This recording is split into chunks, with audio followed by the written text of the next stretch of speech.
The iron chains were too heavy for her wrists, not because of their weight, but because of what they meant. Tay-En, daughter of the Chokanan Apache, had been a free spirit once. She'd walked the high ridges like a mountain lion, hunted with her brothers, and danced barefoot in the summer rains. But that was before the raid, before the soldiers, before they took her from the Sierra Blanca and sold her like cattle at the Fort Halton market.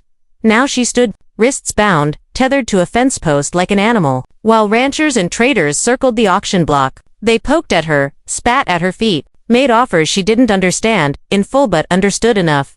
A woman like her, young and fierce, didn't get bought to clean stables. She was a prize to some, a punishment to others, a problem to most. And yet she stood straight, proud, head high, until the back of a hand from the slaver knocked her to the dirt. "Lower your eyes, girl," he hissed, "or you won't have any left." Tay-En bowed her head, not from fear, but from fury at the edge of the crowd. Weston Cade sat tall in the saddle of a black gelding, arms folded across a broad chest, watching everything and saying nothing.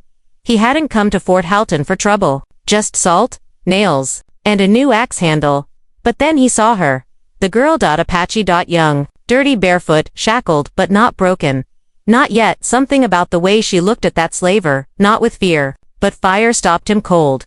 Most men looked at Indian girls like her and saw a threat. Weston Cade saw a mirror. He knew what it meant to be trapped by someone else's rules, knew what it meant to be punished for surviving. He turned to the slaver. "What's your price?" The man grinned. "For this wild thing, $25. She bites." Weston dismounted. 15-20. Weston reached into his coat, peeled off the bills, and dropped them into the man's filthy hand. "Unchain her." The shackles fell with a heavy clink, leaving raw bruises around Tay-En's wrists. She didn't flinch, didn't run. She just looked up at the tall, dust-covered rancher who now owned her, and waited. "You speak English?" he asked. A slow nod. "I ain't gonna hurt you." She didn't believe him, not yet, but his eyes weren't cruel. "You got a name?" She hesitated. "Tay-En."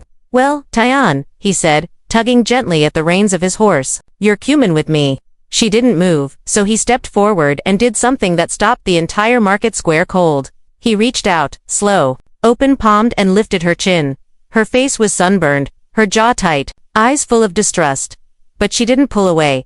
"You don't bow your head for any man," he said softly. "Not anymore." He led her away from the market as men stared and muttered, some with confusion, some with hate. Some with envy. But Weston Cade didn't care.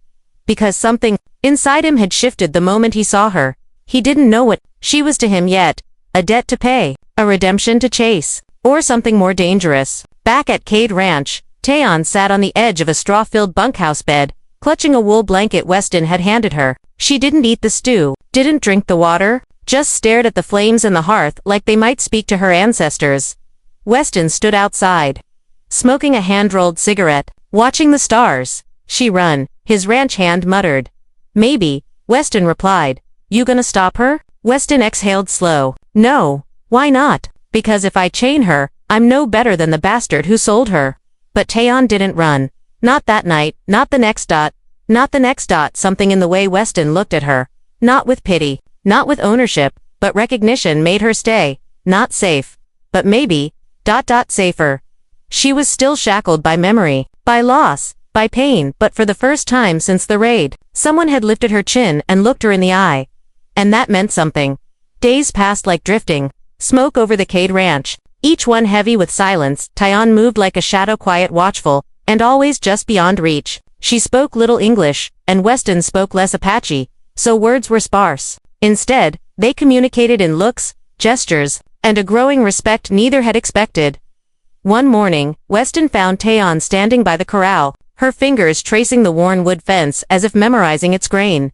He approached slowly, hands open. "Tay-En," he said, trying to bridge the silence, "you like horses?" She didn't answer, but her eyes flicked to the nearby mare grazing in the sun.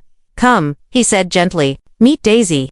4 hours. Weston showed her how to brush the mare's coat, how to feed her oats, how to hold the reins. Tay-En's hands, once chained and bruised, moved with care and patience.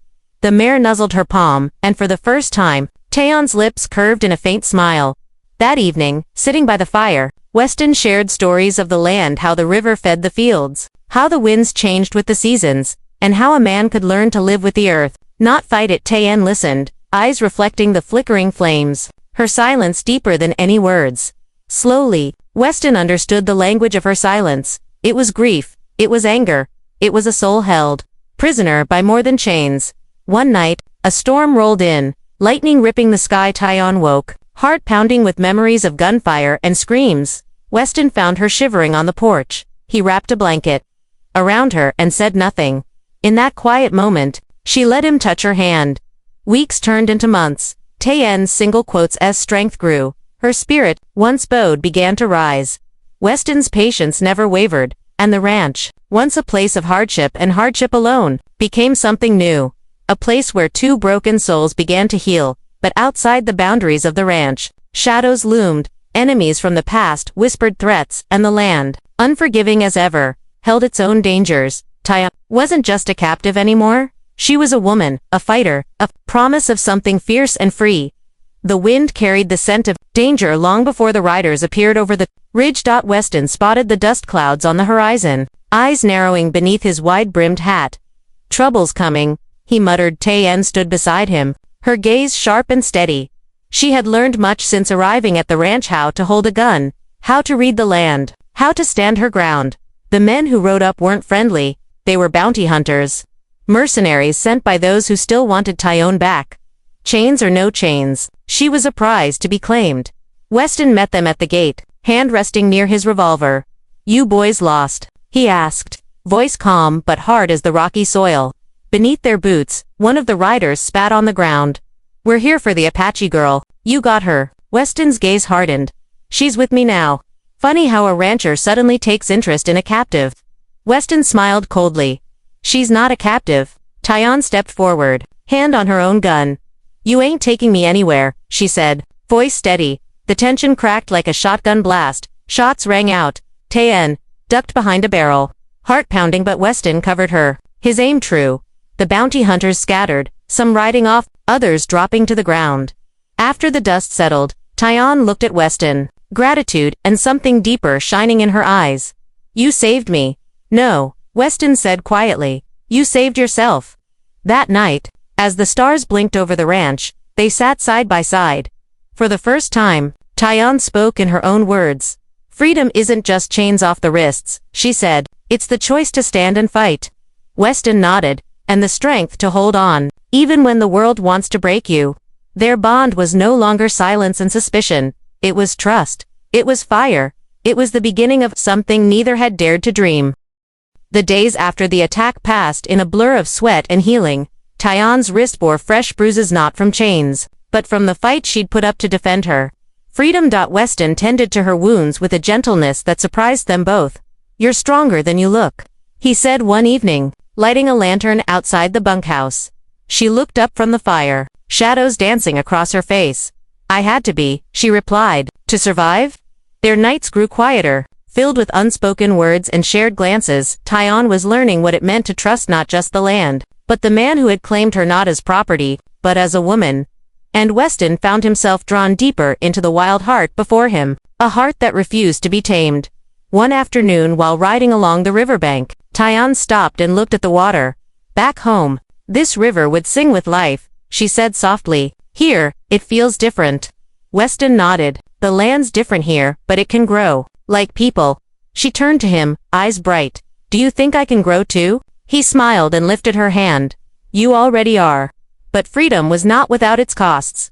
News came of bounty hunters regrouping, rumors that the ranch was no longer safe. Weston made a decision. "We're moving." Taeyeon felt a pang of fear and hope. Leaving meant stepping into the unknown.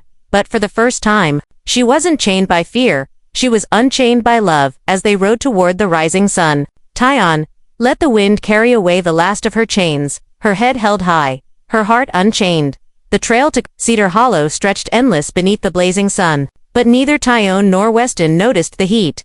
Each mile was a step away from captivity, away from the past, and a step toward a future neither had dared imagine.